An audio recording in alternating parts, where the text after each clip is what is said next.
केलेला दुसरा उपकार म्हणजे प्राणदान आहे। प्रत्येक स्त्रीच्या जीवनामध्ये 3 जन्म आहेत। पहिलं ती जन्माला आली, दुसरी ती विवाह झाला आणि तिसरं ती बाळांत झाली। बाळांत शब्दाचा जर विग्रह केला, बाळ होताना यदा कदाचित जिचा अंतही होऊ शकतो, ही प्रक्रिया म्हणजे बाळांत आहे। अशी परिस्थिती निर्माण झाली, एक तर बाळ जगेल नाही तर आई जगेल। डॉक्टरांनी विचारलं नवऱ्याला काय केलं पाहिजे, त्याने सांगितलं की काही झालं तर माझी बायको जगली पाहिजे। सासऱ्यांनी सांगितलं आमची सुनबाई जगली पाहिजे। तोपर्यंत मुलीचे आई वडील आले होते, त्यांनी सांगितलं आमची मुलगी जगली पाहिजे।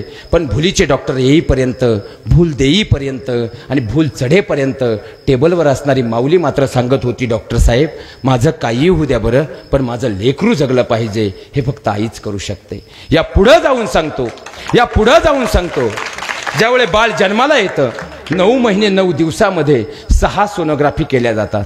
पण डबल MD डॉक्टर असू द्या, 6 महिन्यापर्यंत कितीही सोनोग्राफी करा, बाळाचे ठोके तपासता येत नाहीत। बाळाचे ठोके 7व्या महिन्याच्या सोनोग्राफीतच तपासले जातात।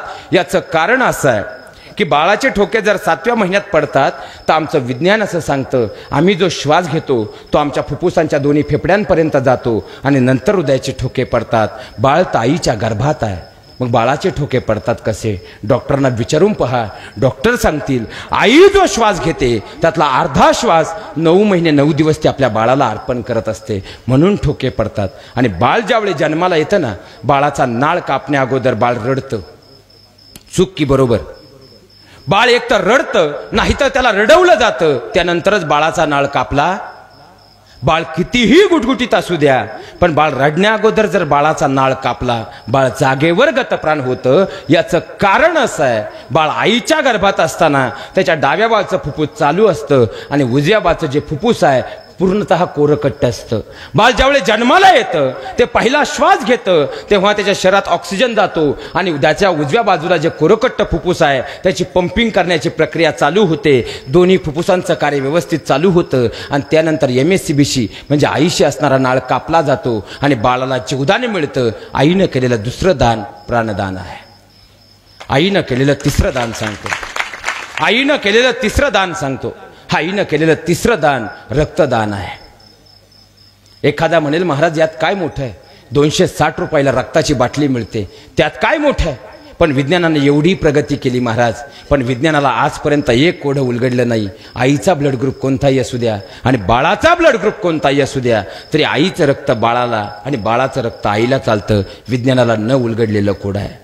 तुम्ही रक्त देऊ शकता, पण तुम्ही रक्त त्यालाच देऊ शकता ज्याच्या शरीरात अगोदरचं रक्त आहे, आणि तुम्ही रक्त त्यालाच देऊ शकता ज्याच्या बरोबर तुमचा ब्लड ग्रुप मॅच होतो। पण आई आणि बाळाच्या ब्लड ग्रुपला कधी कोणती गरज पडत। आणि विशेष म्हणजे आईनं आपल्या शरीरातला पहिला रक्ताचा थेंब दिलाय। या शरीरात रक्ताचा पहिला थेंब जर कोणी दिलाय तो आपल्या आईनं दिलाय, म्हणून आपण उभे आहोत। आईनं केलेलं तिसरं दान रक्तदान आहे। आईनं केलेलं चौथं दान सांगतो, अस्थिदान। आईनं दिलेलं चौथं दान म्हणजे अस्थिदान आहे। 2 भावांमध्ये वाद पेटले तर हाडांच्या बळावर आम्ही बोलतो पाहून घेईल। कॉलेजच्या गेट व मुलांची भांडणं झाली तर मुलं म्हणतात कापून टाकेल।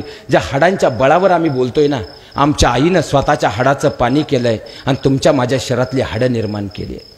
आम्ही 60 वर्षाचे झालो तरी केसाला डाय करतो, मरेपर्यंत 1.5 टनापर्यंत फेरनलवडी चेहऱ्याला लावतो, पण शेवटची वेळ येते अग्नी डाग दिला जातो।